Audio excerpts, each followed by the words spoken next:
आज का जो हम पैगाम सीखेंगे, हमने ये जानना है कि हम जो है सीख रहे हैं खुदाए कदूस की सिफात को, और उन सिफात के ज़रिए से हम ये जानना चाह रहे हैं कि जो खुदाए कदूस की सिफात कलाम खुदा में बयान है, क्या मसाया के लिए भी उन्हीं सिफात को बयान किया गया है। अगर खुदाए कदूस की सिफात जो हैं वो मसाया की सिफात से ताल्लुक़ रखती हैं, तो फिर मसाया खुदा कलाम खुदा बयान करता है। इसके अंदर हमने बहुत सारी इलाही सिफात को जो है वो अभी तक सीखा है। आज हम एक और सिफ्त को जो है सीखेंगे, और वो सिफ्त है खालिक की सिफ्त। हम ये देखेंगे कि क्या कलाम खुदा ये बयान करता है, हमें सिखाता है कि खालिक कौन है। क्या कलाम खुदा ये बयान करता है कि मसाया यहोवा है। जब इस सिफ्त को हम देखते हैं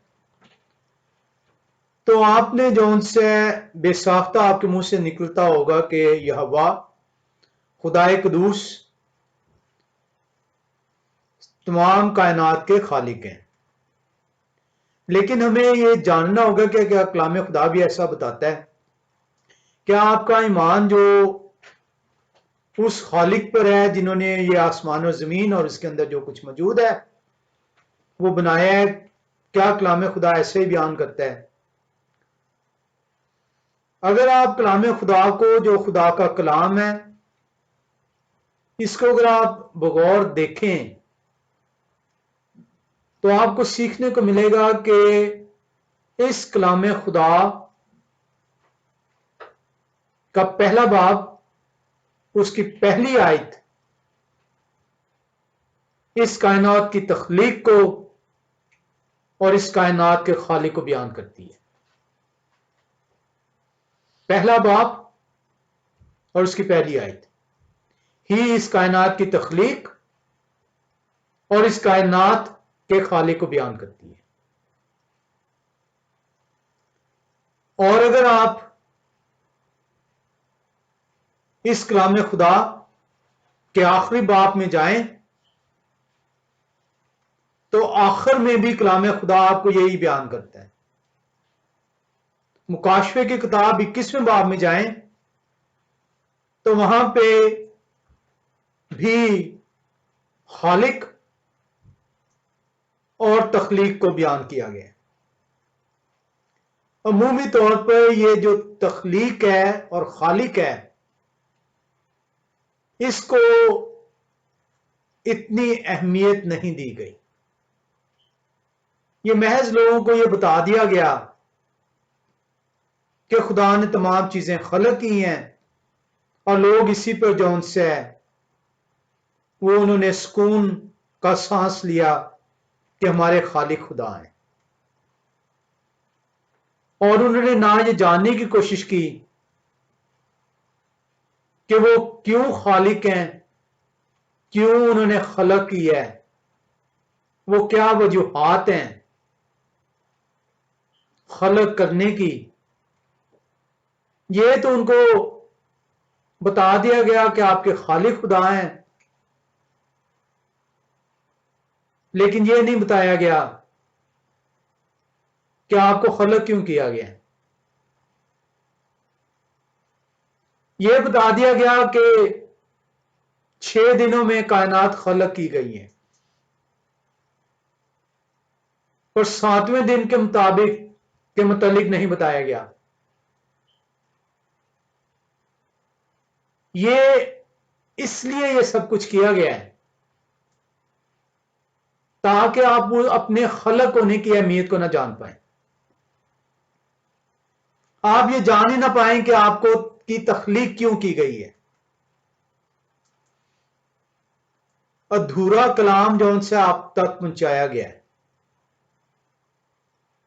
और आपने भी जौन से कलाम से दूरी के बायस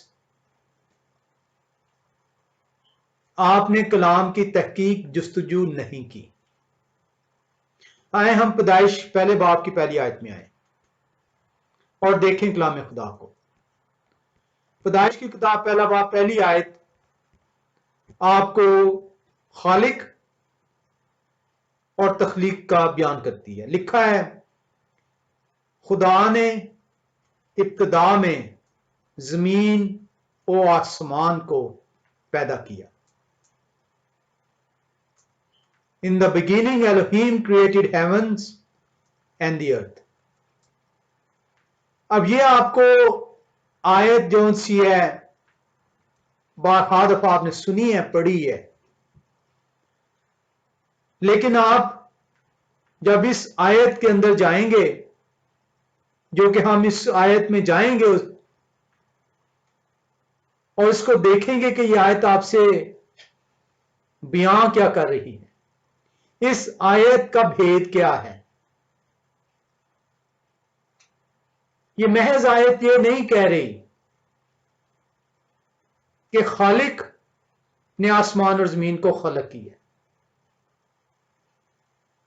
खालिक को हमने जानना है, हमारा मौजूद खालिक कौन है, और इस खालिक को हमने देखना है कि ये जो एलोहीम कहा गया है, खुदा कहा गया है, क्या ये खालिक मुसाया हैं? अगर मुसाया खालिक हैं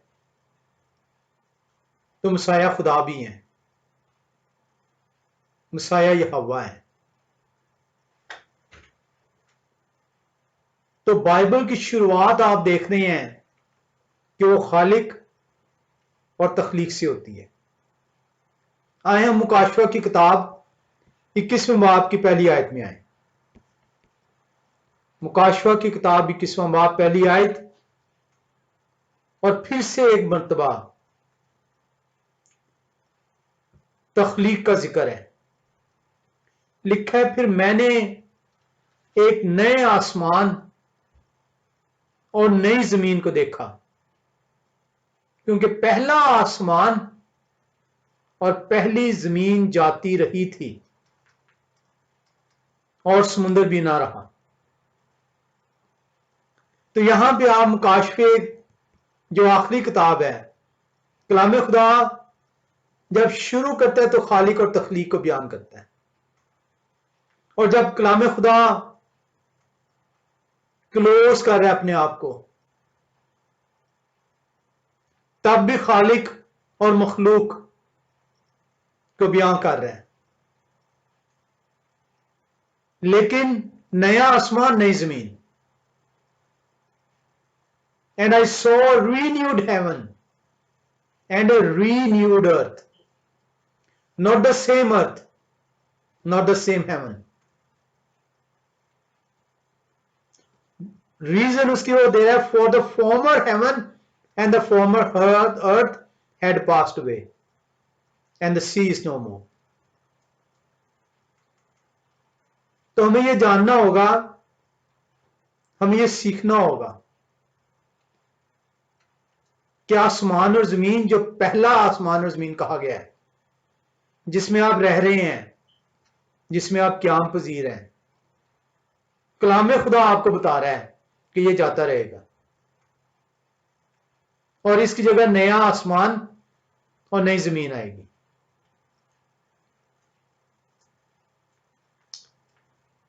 पतरस रसूल भी इसी को इस तरह बयान करते हैं। ये जो मुकाशफा की किताब है, ये यशायाह नबी ने भी पेशनगोई की हुई है। यशायाह की किताब 65वें बाब की 17वीं आयत, नया आसमान नई जमीन, और 66वें बाब की 22वीं आयत। ये वो नया आसमान नई जमीन है जिसमें सबत की बेहरमती नहीं होगी, खुदा के हुक्मों को तोड़ा नहीं जाएगा। पतरस रसूल जो है इस नए आसमान और नई जमीन को बयान करते हैं दूसरा पतरस 3 बाब की 13वीं आयत में।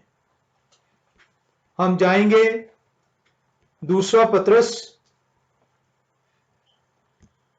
और तीसरा बाब और उसकी 13वीं आयत में कलाम खुदा हमें यूं बयान करता है, लिखा है 12वीं आयत से अगर आप देखें, खुदा के उस दिन के आने का कैसा कुछ मुंतजिर और मुश्ताक रहना चाहिए जिसके बायस आसमान आग से पिघल जाएंगे और अजराम फलक हरारत की शिद्दत से गल जाएंगे, लेकिन उनके वादा के मुआफिक हम नए आसमान और नई जमीन का इंतजार करते हैं जिनमें रास्तबाजी बसी रहेगी, कोई गुनहगार उसमें दाखिल ना होने पाएगा। हर वो शख्स जो के गुनाह का मर्तकब है, जो गुनाह करता है, जो खुदा के हुक्मों को तोड़ता है, वो नए आसमान और नई जमीन में उसकी आमद नहीं है। तो ये मत समझें कि आप खुदा के हुक्मों को तोड़कर आप नए आसमान और नई जमीन में जाएंगे। आपको क्यों नहीं बताया गया कि आपकी तख्लीक क्यों की गई है? आपको सिर्फ इतना बताया गया कि तख्लीक हुई है आपकी, और आपको यह बताया गया कि खालिक कौन है। आपको हरगिज यह नहीं बताया गया कि आपकी तख्लीक क्यों की गई है, क्योंकि अगर आप अपनी तख्लीक के मकसद को जान पाएंगे तो आप उस नया आसमान नई जमीन जिसका वादा है, मत समझिएगा कि नया आसमान और नई जमीन का वादा नहीं है। मैंने आपके सामने जब कलाम खुदा क्लोज करते हैं मुकाशवा 21वें बाब की पहली आयत, यशायाह नबी 65वें बाब की 17वीं और 66वें बाब की 22वीं आयत, और पतरस रसूल दूसरा पतरस तीसरे बाब की 13वीं आयत में भी आपको नया आसमान नई जमीन की तख्लीक के बारे में बता रहे हैं, और यह भी बता रहे हैं रहने वाले कौन होंगे। पहले आसमान और पहली जमीन में भी सिर्फ रास्तबाज को मुकाम दिया गया था, लेकिन वो रास्तबाज वक्ती रास्तबाज साबित हुआ और खुदा का गुनाह किया और खुदा की जरूरत से बेदखल कर दिया गया। वो जो नई जमीन और नया आसमान है, वहां पे खुदा की हजूरी कायम है, और उसकी हजूरी में सिर्फ रास्तबाज कायम रहेंगे। जिस तरह आदम और हवा को बेदखल किया गया, गुनहगार भी उस नए आसमान नई जमीन के वारिस नहीं है। तो वो लोग जो आपको ये तालीम देते हैं कि खुदा के हुक्मों की ताबेदारी करना आपके लिए नहीं है, दूसरा पतरस तीसरे बाब की 13वीं आयत बड़े वाजे तौर पे आपको बता रही है कि ना सिर्फ ऐसे लोग बल्कि उनके मानने वाले, खुदा के हुक्मों को तोड़ने वाले, खुदा के हुक्मों को पामाल करने वाले उसमें नहीं रहेंगे। लिखा है जिनमें रास्तबाजी ही बसी रहेगी। कलाम खुदा बड़ा वाजे है, बड़ा इख्तितामी बाब जो मुकाशवा 22वां बाब है, इसकी इख्तितामी आयात को हम पढ़ेंगे और देखेंगे कि हमें किस तालीम की पैरवी करनी है। क्या उस तालीम की जो मेरे बाप दादा से मुझे पहुंची, क्या उस तालीम की जो मेरी मिशनों ने मुझ तक पहुंचाई, क्या उस तालीम की जो मेरा पादरी, मेरा फादर, मेरा पोप, मेरा बिशप, मेरा कलाम सुनाने वाला मुझ तक पहुंचाता है, या उस तालीम की जो कि कलाम खुदा का खासा है। आए हम इख्तितामी वार्निंग्स को पढ़ लें ताकि हम ये जान सके हमें किस तलीम की तरफ रुजू करना है। मुकाशवा 22वां बाब 18 से 21वीं आयत को हम देखेंगे। जब हम मुकाशवा की किताब 22वें बाब की 18 से 21वीं आयत में आते हैं तो कलाम खुदा बड़े वाज़े तौर पर मुझे और आपको एक पैगाम देता है। लिखा है, मैं हर एक आदमी के आगे जो इस किताब की नबूवत की बातें सुनता है गवाही देता हूं कि अगर कोई आदमी उनमें कुछ बढ़ाए तो खुदा इस किताब में लिखी हुई आफतें उस पर नाजिल करेंगे। कुछ भी चीज अगर आप इसमें बढ़ाएंगे तो जितनी आफतें हैं जो इस किताब के अंदर चाहे फराउन पे आई, चाहे बनी इस्राइल पे आई, वो सब आपके ऊपर कलाम खुदा बयान करते आएंगी। कुछ भी ऐड करेंगे, आप बड़ी आसानी से कलाम खुदा के ऊपर कमेंट्स करते हैं। जब किसी से कोई सवाल किया जाता है तो बड़े जोश में वो कलाम खुदा के ऊपर अपनी राय देता है।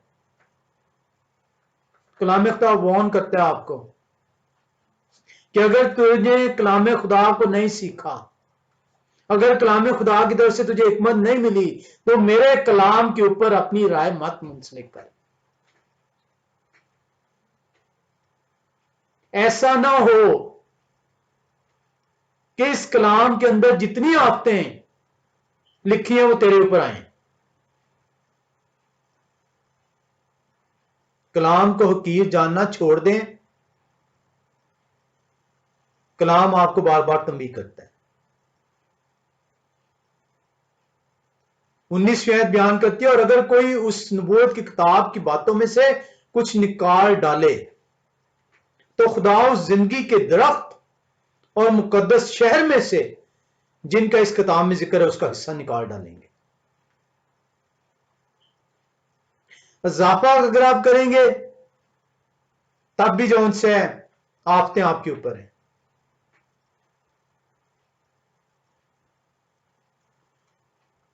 और जब इसमें से कोई चीज निकालेंगे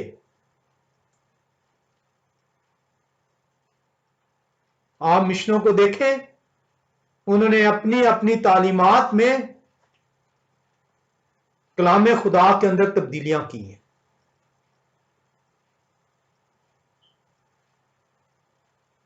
हुक्मों में तोड़ फोड़ की है उन्होंने। खुदा की लानत के वो मुस्तहिक हैं। खुदा के कलाम के मुताबिक खुदा की लानत है उनके ऊपर। हर वो मिशन जिसने खुदा के कलाम के अंदर कोई इजाफा किया है या उसमें से निकाला है, ना सिर्फ वो खुदा की लानत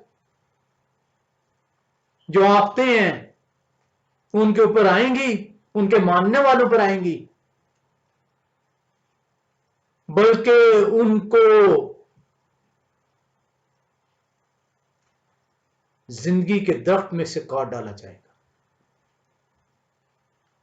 मुकद्दस शहर में उनका कोई हिस्सा नहीं है। तो मत इस गलतफहमी में रहें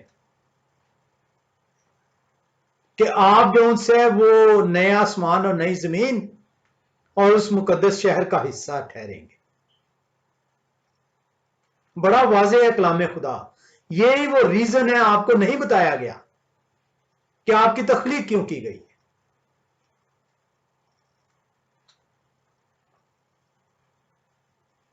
ये तख्लीक इतना गहरा टॉपिक है, लेकिन सिरे से आपको ना सिखाया गया, ना सुनाया गया, ना पढ़ाया गया, ना आपने इसे सीखा, पढ़ा और समझा।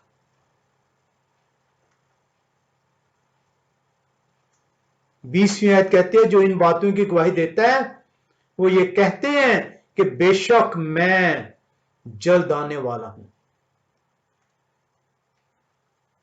ये कोई मेरी बातें नहीं है, ये उस रब्बुल जलील खुदाए कदूस की बातें हैं जो आपसे कह रहे हैं कि इसमें से कुछ निकाला या इजाफा किया तो तमाम आफतें, लानतें और तेरा नाम नबूवत की किताब में से, उस मुकद्दस शहर में से निकाल डालूंगा। पतरस रसूल ने ऐसे नहीं कह दिया।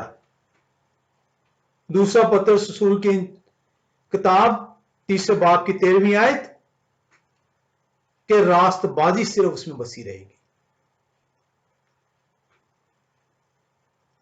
आपका पादरी, आपका फादर, आपका पोप, आपका बिशप, आपका कलाम सुनाने वाला आपको आज अगर जब कहते हैं कि हुक्म मानने की जरूरत नहीं है, सबत मनाने की जरूरत नहीं है, बुत अपने घरों में रख, कोई बात नहीं है, ना सिर्फ वो आपको उस लानत के नीचे लेके जा रहा है, बल्कि आपका नाम उस मुकद्दस शहर में से कटवा रहा है।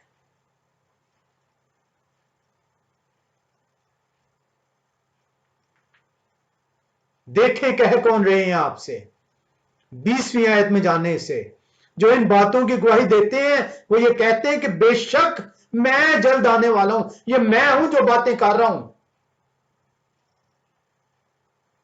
आमीन। आए खुदावन यहोवा शाही आए, यहोवा शाही का फजल मुकद्दसों के साथ रहे।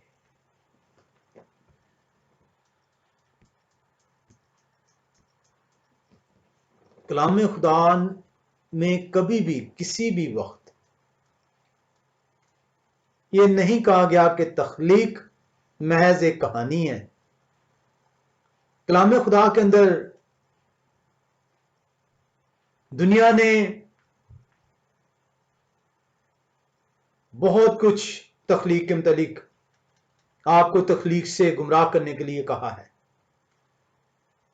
अगर आपका कलाम खुदा पर ईमान है तो कलाम खुदा ने कभी भी तख्लीक के बारे में कोई गैर वाज़ेह बात नहीं की। मुसाया ने खुद कहा है, आपने सुन लिया,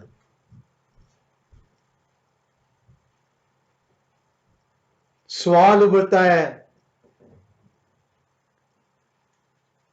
कि ये नई जमीन और नए आसमान की क्यों जरूरत है। खुदा ने ये जो पहला आसमान और पहली जमीन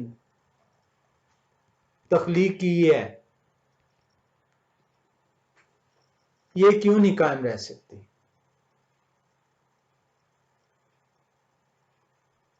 कलाम खुदा इसका आंसर देता है,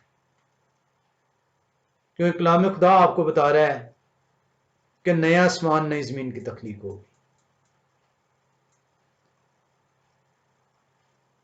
कुछ ना कुछ पहले आसमान और पहली जमीन के अंदर गड़बड़ है। कुछ ऐसा बुरा हुआ है कि अब उसका कायम रहना वाजिब नहीं। क्यों वाजिब नहीं? क्योंकि आसमान और जमीन खुदा का तख्त और उनके पांव की चौकी है। खुदा की हुजूरी, खुदा का मकदस, आसमान और जमीन उनका गहवारा है। मुकद्दस शहर, वो नया आसमान और नई जमीन खुदा की हुजूरी का महवर ठहरेगी। खुदा खुद उसमें सुकूनत करेंगे। ऐसा मुमकिन नहीं है, ऐसा मुमकिन नहीं है कि गुनाह उस आसमान और जमीन में सुकूनत करने पाए। कलाम खुदा खुद बयान करता है कि यहोवा खुदाए कदूस पाक हैं, रास्त हैं, उनमें गुनाह नहीं। इंसान गुनाह की दलदल में धंसा हुआ है। गुनाह उसकी रग रग नसों में मौजूद है। ऐसा मुमकिन नहीं कि खुदा ऐसे इंसान के साथ बसेरा करें। इंसान को तब्दील करना पड़ेगा।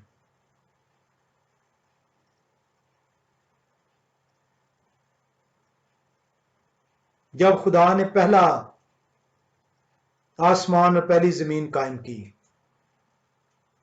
तो उन्होंने इसलिए कायम नहीं की कि इंसान के लिए एक अच्छी जगह तैयार कर सके। उन्होंने इसलिए कायम नहीं की कि इंसान जो है उस अच्छी जगह में महज जो है वो हंसी खुशी करता रहे। कलाम खुदा बड़ा वाज़ेह है कि खुदा ने इंसान के लिए ये आसमान, पहला आसमान और पहली जमीन क्यों बनाई। हम ज़बूर 95 के अंदर चलेंगे और इस चीज को सीखेंगे कि खुदा ने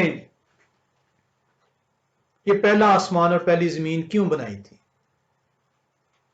मकसद क्या था तख्लीक का। आए नदान इस मकसद को जान जा तो उस नए आसमान और नई जमीन में तेरा बसेरा ठहरेगा। और अगर तो पहले आसमान और पहली जमीन में अपनी तख्लीक के मकसद से बेबहरा ठहरा तो नया आसमान और नई जमीन में तो क्याम ना कर पाएगा। ज़बूर 95 की पहली 3 आयतें हमें सीखने को बताती हैं। कलाम खुदा बयान करता है, आओ हम यहोवा के हुजूर नगमा सराई करें, अपने निजात की चट्टान के सामने खुशी से ललकारें, शुक्रगुजारी करते हुए उनके हुजूर में हाजिर हों, मजमूर गाते हुए उनके आगे खुशी से ललकारें, क्योंकि यहोवा खुदाए अजीम है और सब इलाहों पर शाए अजीम है। हमें बताया जा रहा है, आए इंसान, ये जो मैंने जो आसमान और जमीन तख्लीक की है, इस आसमान और जमीन के अंदर जो कुछ मैंने बनाया है, जिनमें से एक तू भी है, आ और मदासराई कर मेरी, आ और खुशी से ललकार, मेरी इस हजूरी को महसूस कर।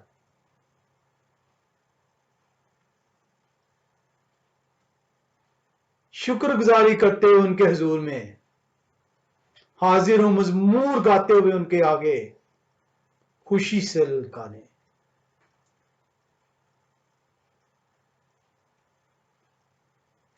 ये है मेरा मकसद, ये है मेरा मकसद कि अपने रब की हम्द करूं,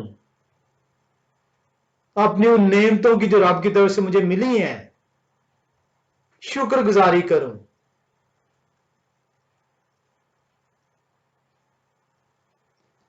ये है वो मेरा मकसद जो खुदाए कदूस ने मुझे तख्लीक करते हुए दिया है।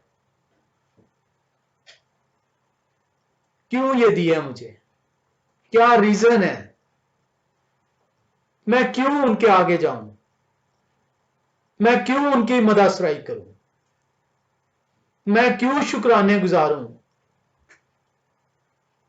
कोई तो वजह है कि मुझे ये करने को कहा जा रहा है। आए उस वजह को देखें, क्योंकि खुदा ने कभी भी कोई चीज, कोई हुक्म बगैर वजह के नहीं दिया। आए उस वजह की तलाश करें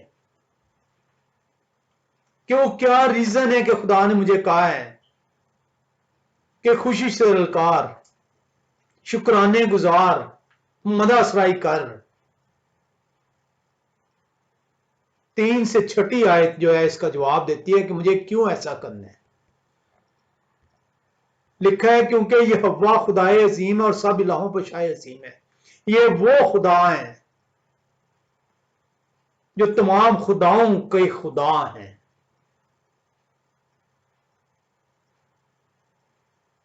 किसी का खुदा मेरे ये हव्वा से ऊपर नहीं है। जमीन के गहराव उनके कब्जा में है, पहाड़ों की चोटियां भी उन्हीं की हैं। और जमीन के नीचे भी तो चले जाएगा, वो भी खुदा की मददसराई करती है। पहाड़ों की चोटियों पे भी चले जाएगा तो वो भी खुदा ही की हैं, वो उनकी तख्लीक है। किस जगह तू जाएगा वो जगह जो है खुदा की ठहरेगी। तूने मददसराई नहीं करनी तो ऐसी जगह ढूंढ ले जहां खुदा नहीं है।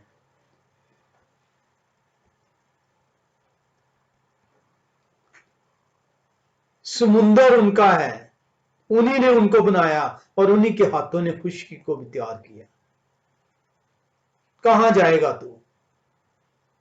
तू कहता है मैं पहाड़ में नहीं जाऊंगा, तू कहता है मैं चरागाह में नहीं जाऊंगा, तू कहता है मैं वादियों में नहीं जाऊंगा। समंदर भी उनका है,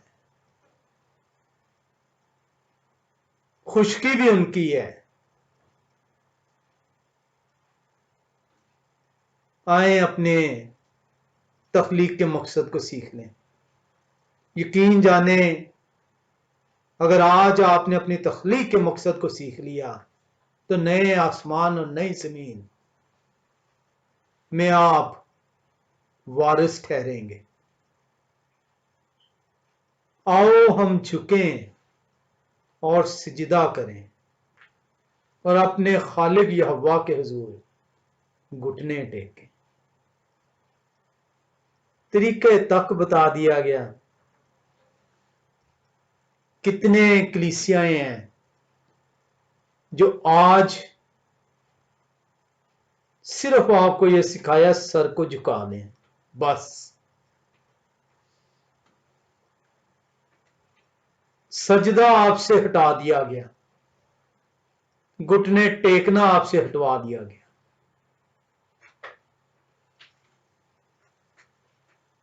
तरीके कार तक आपको बता दिया गया कि खुदा की हुजूरी में जाना कैसे है। आपको बता दिया गया आपकी तख्लीक का मकसद क्या है कि शुक्रगुजारी करते हुए उनकी हमद सताइश करना। बता दिया गया करोगे कैसे, बता दिया गया क्यों करना है। कितना और आसान कलाम आपको सिखाता, आप ही की जबान में, आप ही की समझ के मुताबिक, आपकी ज़हनी कफियत के मुताबिक, आपकी अकल के मियार के मुताबिक कलाम ने आपको बता दिया कि आपकी तख्लीक का मकसद क्या है, आपको जो उनसे करना क्या होगा, किसके हुजूरी में जाना होगा, क्यों जाना होगा।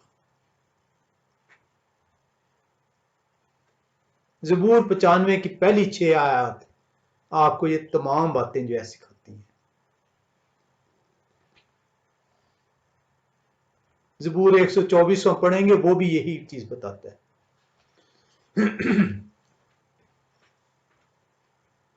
हमने जैसा कि देखा है कि तख्लीक कायनात, हम खालिक को जानना चाह रहे हैं कि खालिक कौन है, और हम ये देखना चाह रहे हैं कि क्या मसाया ये हवा है, क्योंकि ये हवा हमें पता चलता है कि वो खालिक है। और ये हमें पैदाइश की जो पहली किताब है कलाम खुदा की पहले बाब की पहली आयत से पता चलता है। आए आज हम थोड़ा सा पहली किताब के मुताबिक जान सके। जैसे कि मैंने कहा कि ये तख्लीक एक वसी भेद है। इस भेद को रब्बे कदूस ने चाहा, जिस तरह उन्होंने चाहा हम सीखेंगे। अगर मैं इसको अपनी समझ के मुताबिक देखूं तो 40 किस्तें भी इसके लिए कम ठहर रही हैं मुझे, लेकिन खुदाए कदूस ने जिस तरह चाहा हम उसे सीखेंगे, क्योंकि मैं और आप नए आसमान और नई जमीन में कलाम खुदा ने बड़े वाज़ेह तौर पे बयान कर दिया है। नहीं क्या हम कर सकते अगर अपने तख्लीक के मकसद को ना जान सके। आए देखें कि तख्लीक या हवा खुदाए कदूस को किस तरह बयान करती है, तख्लीक अपने खालिक को किस तरह जो उनसे बयान करती है।